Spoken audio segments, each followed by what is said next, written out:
વાલ્મીકી સમાજના સ્મશાન વિવાદે લીધો ઉગ્ર વળાંક. કલેક્ટરશ્રીને આવેદનપત્ર પાઠવ્યું.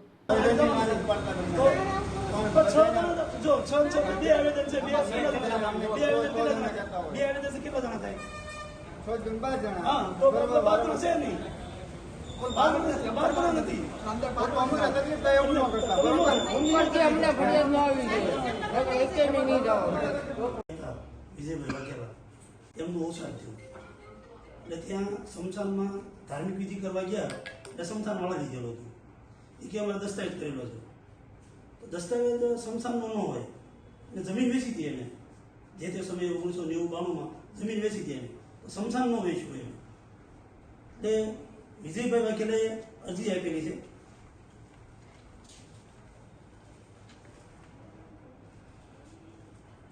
ત્રણે એ ભાઈ પોતે જીવતા ત્યારે સ્મશાન ખુલ્લું આપી દે હતી, ઓફ થઈ ગયા.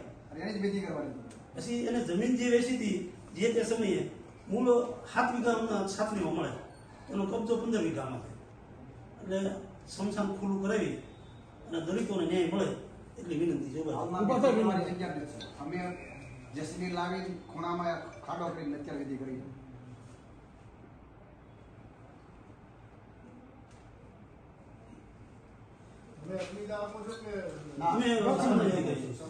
અગ્નિદાન દેવાય નથી દેતા. અગ્નિદાન દેવાય તમને વાંધો નથી, ગામના સ્મશાનમાં તો વાંધો નથી, તો અગ્નિદાન દેવાય નથી દેતા. સર શરમ લાગે એવું સમય ને ગયા તાળા ઉપર ખોદી ન્યા વિધિ કરી. શરમ લાગે તો સ્મશાનમાં કોઈ સુવિધા નથી.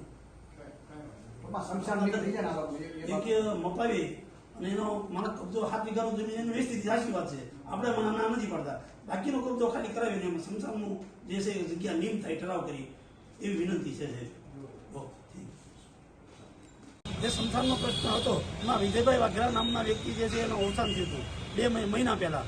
એ જીવતા ત્યારે અરજી આપી હતી કે સ્મશાન ગામમાં ખુલ્લું થાય, સ્મશાન ઉપર દબાણ ખુલ્લું થાય, પરંતુ એ લોકો ગામના લોકો છે કે અમે સ્મશાન વેચાતું રાખ્યું છે, એનો દસ્તાવેજ છે. સ્મશાન વેચાતું નથી રાખ્યું. છેલ્લા 50 વર્ષથી વાલ્મીકી સમાજ ત્યાં સ્મશાન વિધિ કરે છે અને એ ધાર્મિક વિધિ કરે છે, દફન વિધિ કરે છે. એ ધાર્મિક વિધિ એને કાઢી નાખી હતી અગાઉ, એના અમે ફરિયાદ પણ થયેલી છે. આ બાબતે કલેક્ટરશ્રીને અમે કહેવા આવ્યા હતા કે ઠરાવ કરી, ગ્રામ પંચાયતનો ઠરાવ કરી અને સ્મશાન જે નિયમ કરવાની જવાબદારી તલાટી મંત્રી અને સરપંચ થઈ છે, તો ઠરાવ કરી અને તાત્કાલિક નિયમ કરવામાં આવે. બાબતે આવેદનપત્ર આપવામાં આવ્યા હતા કલેક્ટરશ્રીને. એમાં રાધપરા ખોડિયાર ગામે વિજયભાઈ વાઘેલાનું અવસાન થયું હતું 2 મહિના પહેલાં. એમને સ્મશાન વિધિ છેલ્લા 50 વર્ષથી એ જ જગ્યાએ સ્મશાન વિધિ કરી હતી, સ્મશાનમાં દબાણ થયું છે. એ ભાઈ એમ કે અમે વેચાતું સ્મશાન લીધું છે, તો વેચાતું સ્મશાનનો દસ્તાવેજ ન થાય.